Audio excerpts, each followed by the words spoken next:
everyone, I'm Mia Magic. And I'm Sahara Rose. Welcome back to Your Most Magical Life and our series of Manifesting Your Magic. Today we are going to be talking about divine feminine energy, working with the goddess, and harnessing all of the power that exists within women with you. And doesn't matter your gender to be watching this, because you can always align with and attune to the frequency of the feminine energy and what it means to be in connection with your creative power, your life force energy, and all of the sensual pleasure that life has to offer for us. So first of all, what is divine feminine energy? So all of us have both divine masculine and feminine energy, regardless of our assigned gender. So the divine feminine really represents our more inward, intuitive, and receptive selves, whereas the masculine energy represents more of our assertive, outward, and yang selves. So you can think about the yin yang that many of us have seen since the time we were kids. It really represents that duality of feminine and masculinity. And when you dive so deeply into your feminine, you actually find the masculine in there, as well as when you dive so deeply into your masculine, you find the feminine. Now, the reason why we and so many are talking about divine feminine energy right now is because the feminine has been repressed. For the past 2,000 or so years, we have been in a patriarchal era. So we have been taught to value men and qualities that are deemed masculine. So right now we are having a renaissance of divine feminine energy, but most of us are disconnected from it. We don't trust it. We feel like if I'm not doing, pushing, exerting myself, if I'm not competing with the person next to me, then I'm going to fall behind. So really what we get to nurture right now is our divine feminine energy to let her guide us places that we never would have gone before. A big part of working with the divine feminine that Sahara and I have both engaged in that can be really supportive is just knowing that there is a feminine energy in the universe at all, that there is a goddess, the same as there is a god. And you don't even have to believe in God as the holy, all eternal creator, or like the dude in the sky with the beard, because that certainly doesn't resonate for me. But there is a balanced energy. There is both. There are two sides. There are really, what I love to see it as is that when creation begins, when all is one, the first thing that can happen in order for anything to occur is that it splits into two. And it's just those two poles that we're talking about. And one of them gets to be the divine feminine energy. So one of my personal favorite ways to connect with and harness that divine feminine energy within myself is to speak to and about that life force creative energy as the goddess. And so many of us have grown up in Judeo-Christian or Islamic religions, or having some kind of frequency of like God the Father, this dude in the sky who's going to get down and smote you. That's the patriarchal culture that Sarah's talking about. And that father, to me, from everything that I've heard about it, that father seems to kind of be pretty punitive and is not really loving and supportive. Now, did I have a father like that? Yeah, most of the time.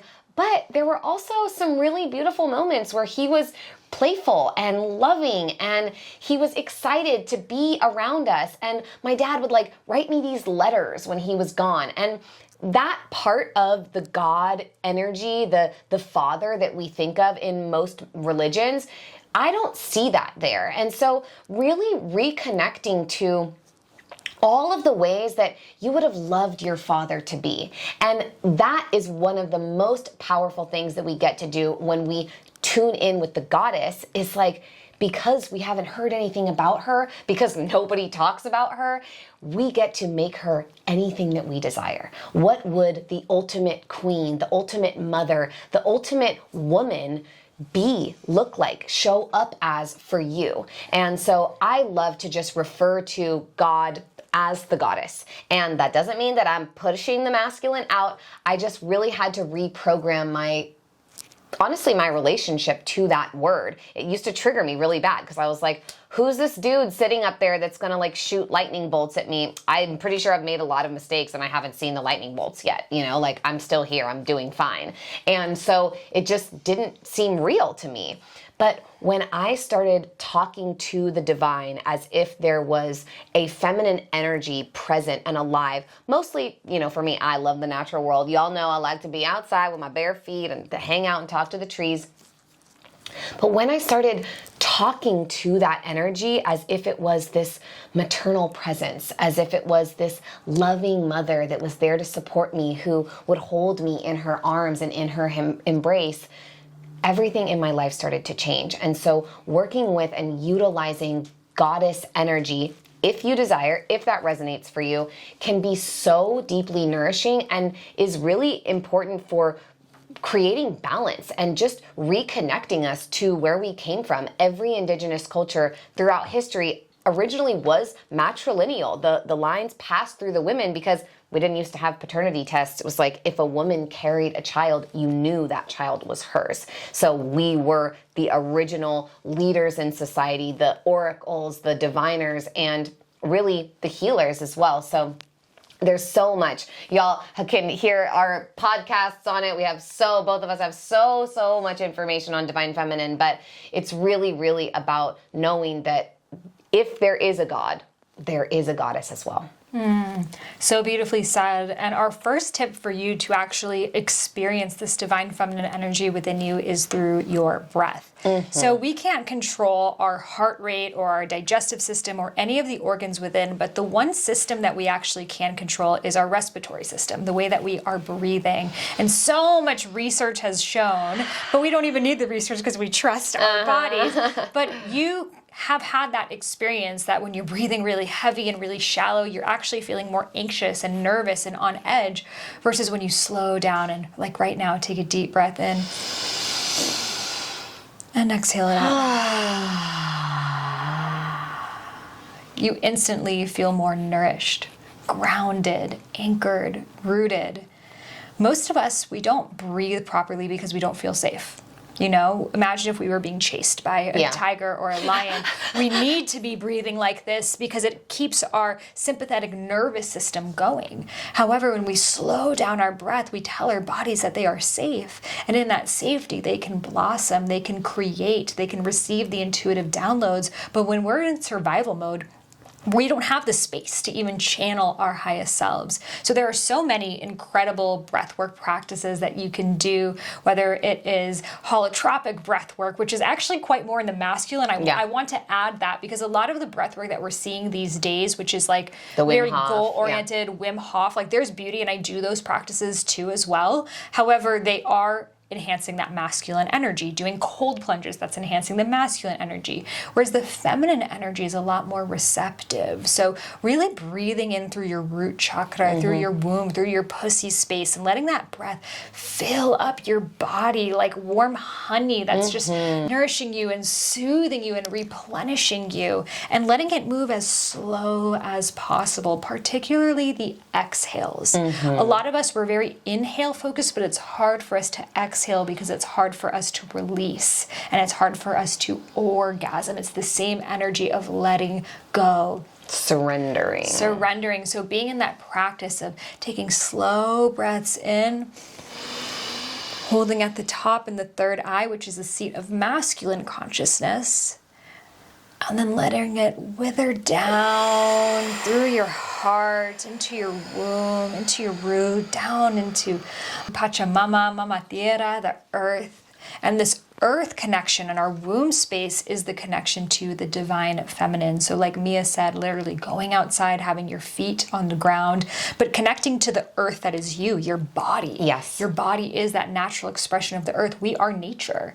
So it's so important for us to have practices to connect back to our vessels, which we'll be sharing more with you about in this video. But we can't do any of those practices if our breath is not in alignment first. So before you go into the dancing or the yoni steaming or any of that stuff, even if you just have 5 seconds, if you can just take an exhale and release any pent-up energy through your body, you're instantly going to feel so much more connected to your feminine. Totally. And one of my favorite feminine practices with breath work is to choose a part of my body to do a slow, deep, connected breath. And like Sahara was saying, there's so many masculine, like,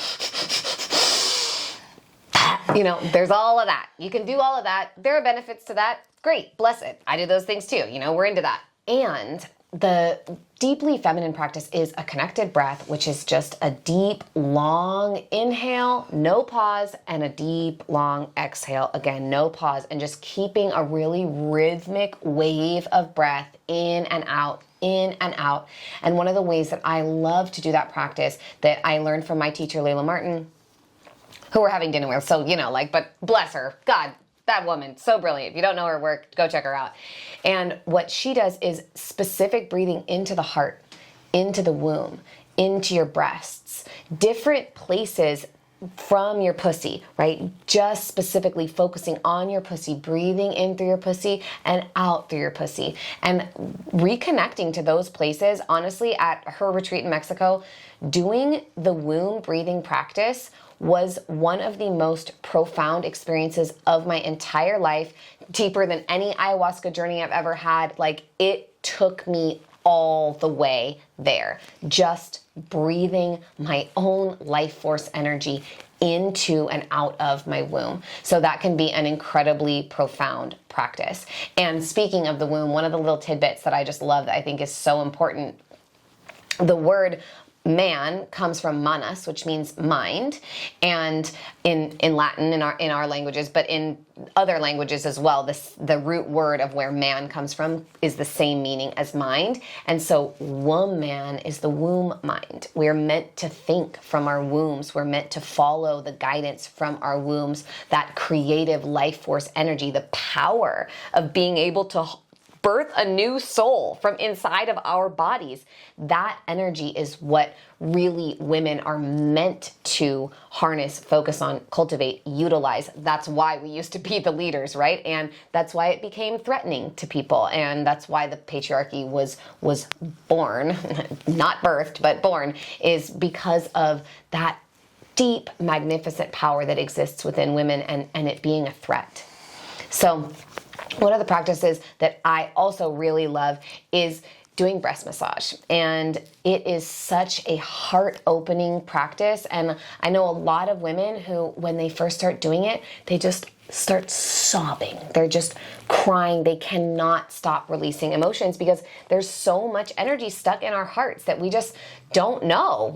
It's old. We've talked about the witch wounds and all of the different things that are thrust upon us, making us feel like we're supposed to be like men. We're supposed to, work through our moon cycle and not ever get emotional and just be rigid and strict and like this. But then if we're too rigid, we're frigid and it's bad. It's like, it's so confusing being a woman in the modern day. And so doing breast massage is really a powerful practice. Like, it will blow your mind. You try for just a couple of minutes and you will have some kind of experience. And so the one thing that I want to note, you can do it in many different directions and sideways and up and down and over, and all the things are welcome, whatever feels right to you.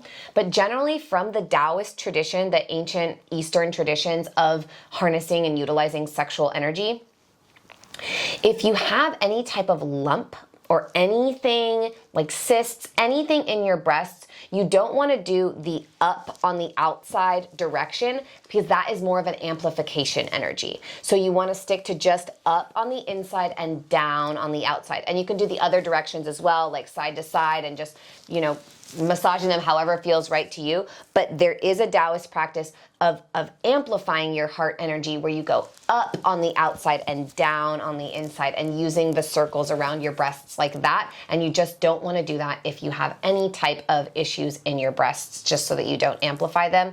But anything else you want to amplify, you go right ahead and do it, and it will really change your life. It's an assignment that I give to so many of my clients, and the experiences that they have with it are just absolutely mind-blowing.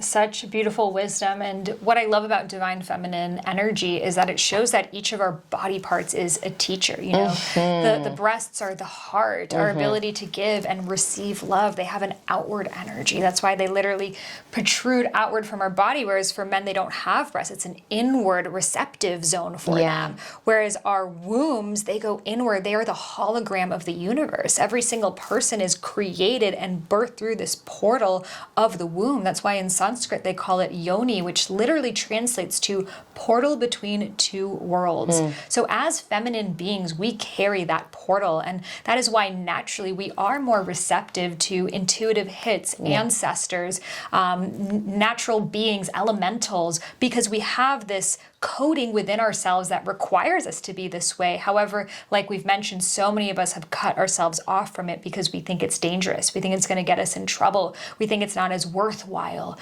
So it's really about remembering and harnessing and doing these practices like the breast massage, another practice we'll be sharing with you to work with your womb wisdom, are so impactful. And before we get there, movement is one of the best ways to start cultivating that divine feminine energy.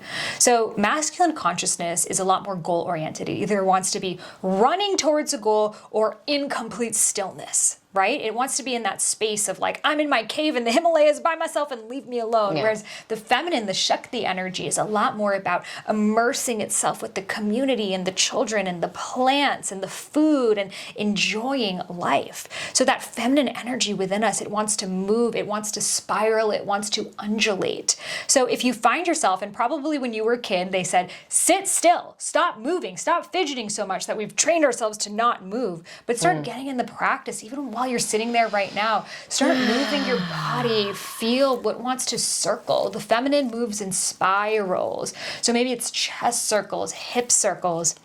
I love to do hip circles whenever I'm working with my finances, like from checking my bank statement, because that's that sacral chakra energy. It represents abundance, divine feminine, creativity, pleasure. So doing hip circles, just getting back into your body. And if you are someone that does a lot of linear movement, like running or weightlifting, have a practice that you just do non-linear, sporadic, free-flowing, ecstatic movement. Because again, our bodies are that vessel. So for us to be able to open up to the intuitive hits, we must learn how to first use our bodies to receive that.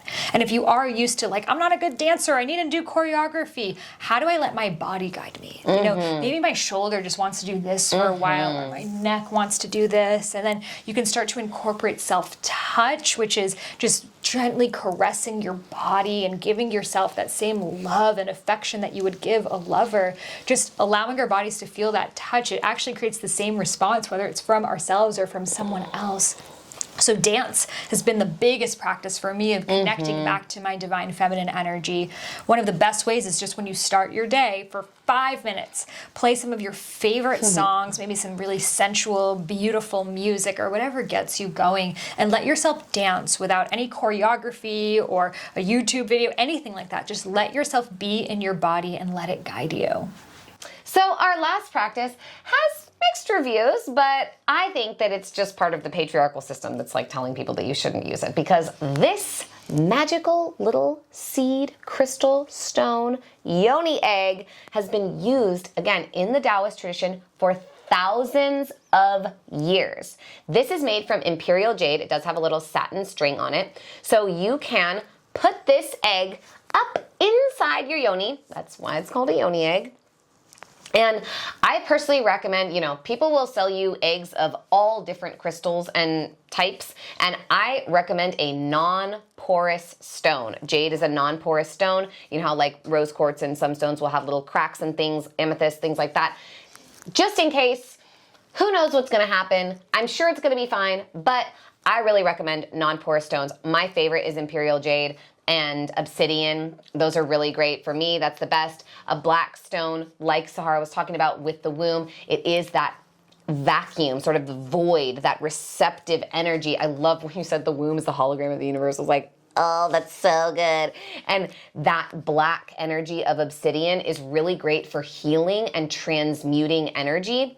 So if you have a lot of sexual trauma, or you have had a lot of negative experiences with your pussy, with your yoni, with your womb, where maybe you haven't known your own boundaries, or you haven't been able to say, no, this is not what I want, and your pussy has pain or numbness, or really just doesn't feel super receptive to sexual energy, an obsidian egg is so, so powerful and impactful. And if you're just doing healing or strengthening, a jade, I know this looks black, it's actually really dark green. I'm like, can we get a little sunlight? It's really dark green.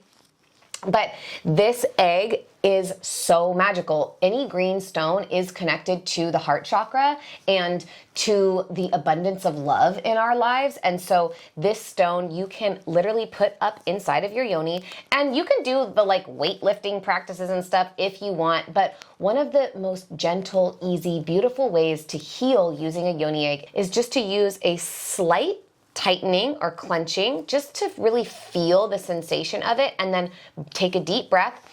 Again, that like pussy or womb, yoni breathing, and circulate that energy around yourself. You can circulate it up the front of your body and down the back of your body. That's more like the yin cycle. Or if you want to really generate and amplify, activate more energy, you can breathe it up your spine and then down the front of your body. You can circulate it to the side from your feminine side, mostly known as the left side, to your masculine side, or your masculine to your feminine. You can do it in figure eights. You can breathe it just up into your heart. You can do whatever feels right to you. Honestly, follow your intuition and inner guidance system. But this is an incredibly transformative practice, and there's all kinds of beautiful courses about doing jade egg work if that's something you want to dive deeper into. But this is definitely a magical little seed, and I've done a lot of rituals with my yoni egg where, you know, crystals are literally what allow all of our technology to work. We don't think about that very often, but we have crystals in our radios and in our cell phones, and so you can program this. And what I will do is set an intention with my yoni egg, let it know what the seeds are that I'm planting, and then put it inside of myself and do my practice, whether it's a pleasure practice or just breath work or doing a breath practice that's specifically designed around the jade egg, like I was just sharing with the microcosmic orbit. And really feeling, like Sahara said, my body as the fertile soil of the earth for the seeds of whatever the intention is that I'm planting to be nourished and to begin to grow and sprout within me. So these are just a couple of amazing, really super simple, beautiful ways that you can connect to and nurture your divine feminine energy. And you can definitely stay tuned with both of us for a lot more about that, because it's never going to stop, and it's so beautiful to be a devotee of the goddess with you and to just see the way that you show up as her and the way that I get to show up as her, and that we all have these different and unique emanations of her, and it's such a gift and such a blessing. So another way that we didn't even mention is just spending time with other goddesses, you know, with other people who you can feel their appreciation for that same divine feminine energy. Yes, we both are so passionate about this topic, so be sure to both subscribe to our YouTube channels, to my podcast, join Witch School, Rose Gold Goddesses. Like, we are on a mission to bring goddess divine devotees feminine for sure, energy yeah. back into the world. So come into our coven. You can sit with us. We are so excited to have you here. So share with us in the comments below. What are some of the divine feminine practices you're interested in? What have you tried? What are you curious about? And be sure to like and subscribe to stay tuned for our next videos. We have so much incredible magic coming for you so you can manifest your best life. Thank you all so much for watching. I'm Mia Magic. And I'm Sahara Rose. And we'll see you next time.